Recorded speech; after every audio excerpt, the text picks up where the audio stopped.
Hello again, everybody. In today's lesson, we're going to begin our section of the course on English composition, i.e. writing in English. And this section will be 11 lessons long, with specific lessons devoted to vocabulary to give you extra tools to use while you write. And the other lessons will be more theoretical, to tell you how to do it. And today, we're going to start our lessons with formal writing, in particular, formal letter writing in English.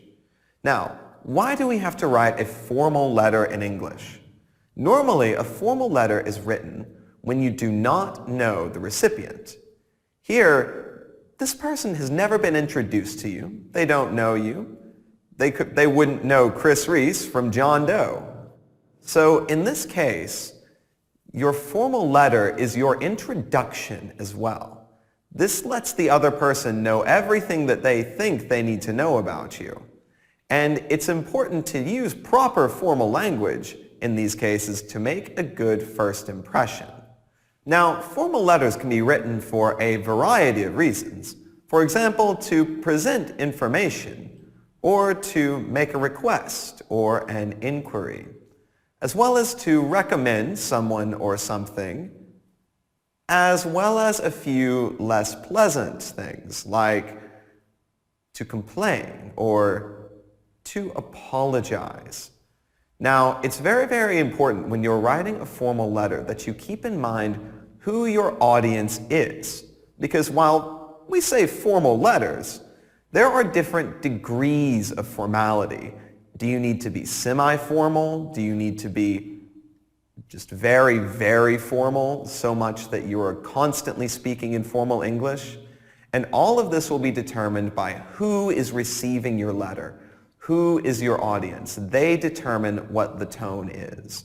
And as always, when you are writing a formal letter, no matter how formal it is, you need to make absolutely sure that your grammar and your spelling in particular, are excellent and without mistakes.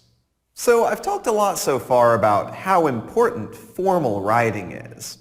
However, how do I make formal English? What is required for English to be formal, or what is required for it to be informal? So let's examine formal language for a second. To begin, formal styles of writing should use sophisticated vocabulary. Now by this, I mean that instead of saying words like smart, you should instead say intelligent. Also, avoid using any phrasal verbs in English. For example, instead of to find out, you should say to discover. And instead of to put off, to postpone. And to say sorry, to apologize. Here, every phrasal verb in English has a singular verb equivalent. That is the verb that you are going to need to use, particularly in formal writing. Next, be sure not to use any strong emotional words or idioms. For example, if I'm writing formally, I should never say, I felt under the weather, because that's an idiom. It's more casual. I should say that I felt slightly ill instead. And instead of saying a phrase, for example, like terrible experience, I should temper it. I should make it less. And I should say something like an unpleasant experience instead. As such, when you are reading formal letters, you should understand that words like unpleasant experience may be much stronger than they are written literally. Next, be sure to use full sentences without omissions or contractions. For example, the word didn't, or the word didn't, should become the phrase did not, and the word haven't should turn into the word have not. This is true for any and all short forms and contractions. Even though we speak with them, and even though in some formal situations people may still speak with them, we never ever write with them, especially in formal English. Next, be sure to include set phrases and cliches that are very typical of formal writing. Here, this may feel a little bit like cheating, but I promise, There are a lot of phrases that if you read a lot of formal letters and a lot of formal writing, you will see over and over and over again. And these are completely okay to use. As a matter of fact, they are preferred, and they will make you sound more fluent. For example, instead of saying the phrase "send it soon," you can say, "I would appreciate it if you send it at your earliest convenience." Both of these sentences are exactly the same, but in formal language, "at your earliest convenience" is like another way of saying "as soon as possible." You should use an impersonal tone achieved by the use of passive constructions, but be careful not to overuse it. I usually explain to my students that passive voice in formal writing is like salt. If you add it to food, it makes it better. But if you add it too much, it will ruin your dish. Here, passive voice is the same way. And let's look at an example. We can say that services you provide, or I can say services provided by you. Here, I'm just changing my language to make it sound more impersonal. I'm talking about the service, not about you.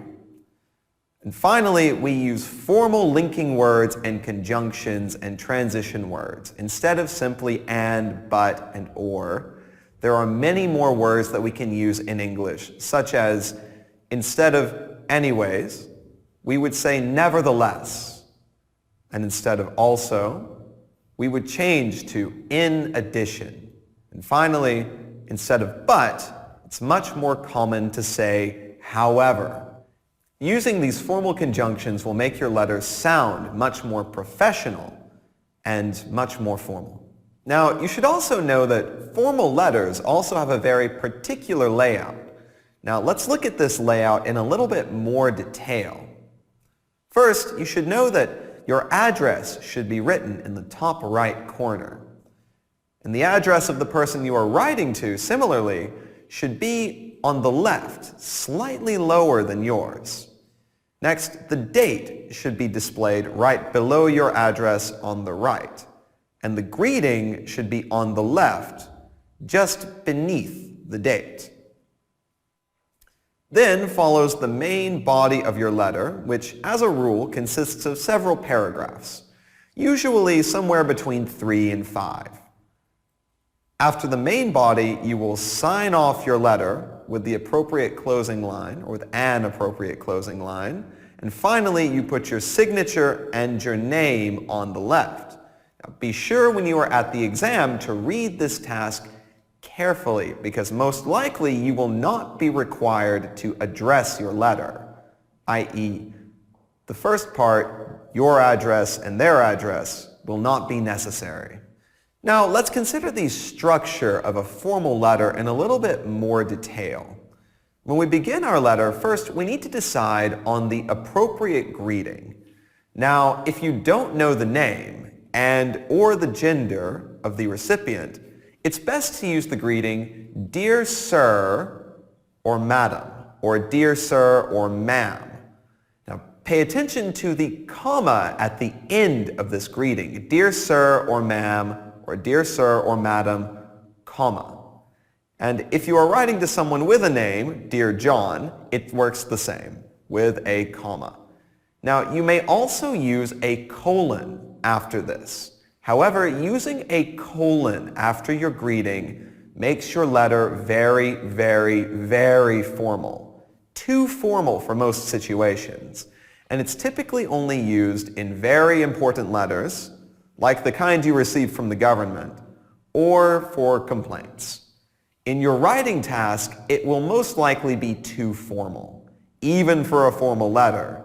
So in your writing task, just stick to a comma. It's better if you don't know which one to use. Now, in some circumstances when you're applying for a job or when you're making some sort of request, it will probably be better if you know the name of the person that you are writing to. And in most situations, it's better if you can find out the name of the recipient. So, in this case, I should say something like, "Dear Mr. Smith," or "Dear Miss Smith" for a woman. However, if you notice, they use different beginnings, Mr. for a man and Miss for a woman. But titles for women in English are a little bit more complicated than that, so let's look at them in their entirety. There are three forms of titles that we usually give to women. First, Mrs., M-R-S followed by a period, and this is used for women who are married. Literally, it says Misters. And some people don't like that. But we say Mrs. Next is the word Miss, spelled out, M-I-S-S. This is used for women who are not married or for younger women in general. However, it's not really appropriate in a formal situation or in a business scenario. And finally, we have MS period. This is the abbreviated form of the last example, Miss. However, it looks much more professional, and it is much more professional and formal. And this is also the form we use for a woman whose marital status is unknown. If we do not know whether or not she is married, we simply assume that she is not. Now, in our formal letter, clearly we're giving preference to the last one, Miss. Now, in our case, because we're writing a letter of complaint and we'd like to request something like an exchange or a refund, it would be much better to research who we are writing to. This makes sure, A, that our letter is received by the appropriate person, and B, that this person can help us. So, we'll start our letter in the following way. Dear Mr. Fitzberger. Now, we're going to be a little bit inconsistent at this point. And for now, we're going to skip to the closing of the letter, for where I sign off. Now, this should change depending on how I have opened my letter. And the opening that I use, either Dear Sir or Madam, or Dear Mr. or Mrs. Smith, changes also how I should close the letter. If I begin my letter with Dear Sir or Madam, I should close my letter with Yours faithfully, or simply faithfully. Here, the yours is optional, but you should use the word faithfully. However, if I begin my letter with Dear Mr. or Mrs. Smith, I should close my letter with Yours sincerely, or simply sincerely. So, since we're writing to Mr. Fitzberger, which one should we use?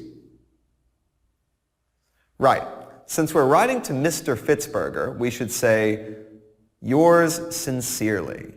So right now we have Dear Mr. Fitzberger and Yours sincerely. But we have a whole middle part of our letter that's missing, so let's talk about that now. Since we have our beginning and our end, we can begin with the introduction. And the introduction to a formal letter should always contain the reason for writing. This should always be the first sentence of your formal letter. And it should sound something like this. I am writing to request, or I'm writing to inform you, or I'm writing to complain about, or even I'm writing to apologize for, or I'm writing in response to your article, request, complaint, or even I'm writing to express my desire to, or I'm writing to express my dissatisfaction with. Finally, I could also say something like, thank you for your letter on this date concerning, or another phrase like, I am contacting you regarding. Here, if you noticed the I am writing structure in the first few examples. In a formal letter, this is not a part where you want to be very creative with your English. Here, it will be very tempting for you to want to make a very complex phrase or to try to flex your grammatical muscles. But here, we will almost always say something structured more simply. I am writing to. And be sure to remember to use the correct prepositions with these phrases. I'm writing to complain about. I'm writing to. Now, in formal letters, it's also very often necessary to state what you want as well as Details about time, place, the people you have previously spoken to, and most importantly, who you are. So now let's add an introductory paragraph or phrase to our letter. Dear Mr. Fitzberger, I'm writing to complain about the poor service I received at one of your restaurants on June 12th when I had a lunch break at Rose Bakery located at 12 Bright Avenue. Sincerely, Chris Reese. Here, in this sentence, there is no question about who I am, what I want, what I'm writing about, or what happened. Everything is stated very clearly and very explicitly. Now that we have our introduction, we should move on to talk about the main body of our letter.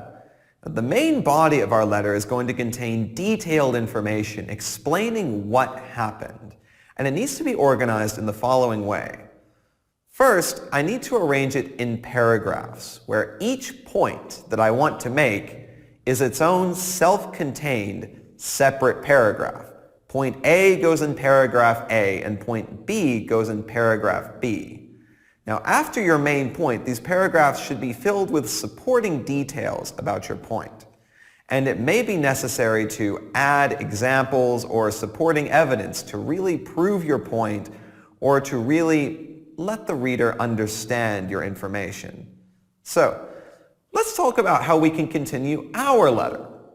In my experience, in my bad experience at this restaurant, I have 3 points that I wish to discuss, which means that I should discuss them all in 3 separate paragraphs. Again, in a very concise manner without rambling, without speaking for too long. So, let's look at an example. First of all, it took 30 minutes for a waiter to notice me and take my order, although the restaurant was not excessively busy. Now that's my first point, and that's all. So on to the next paragraph.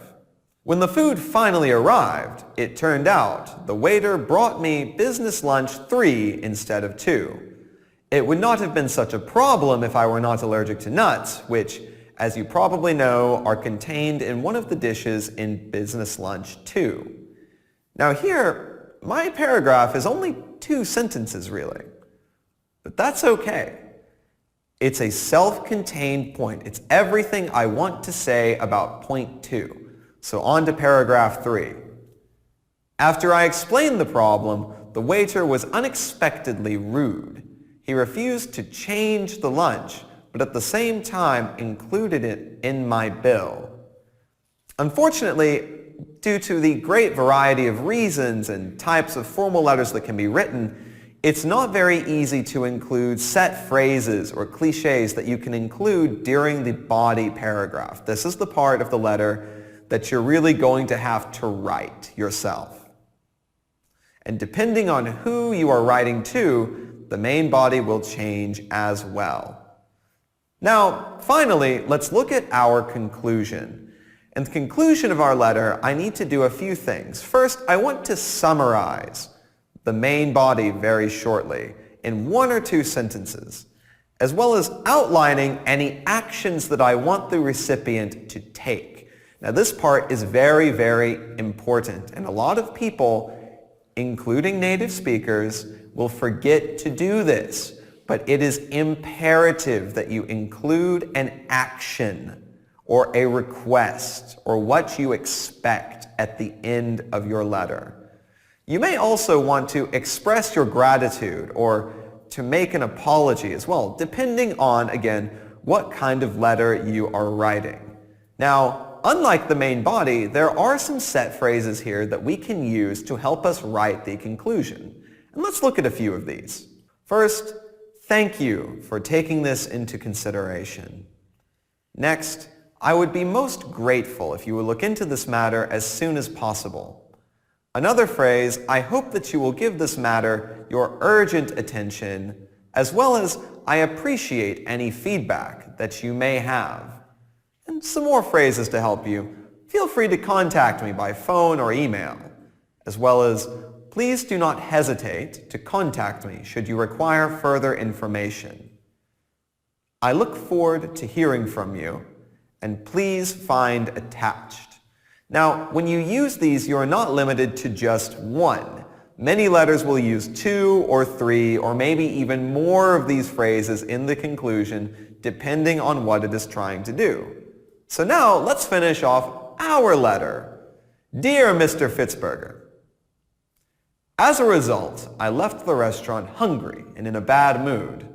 I'm your regular customer, and changing the place of my lunch break would be both an inconvenience and a disappointment.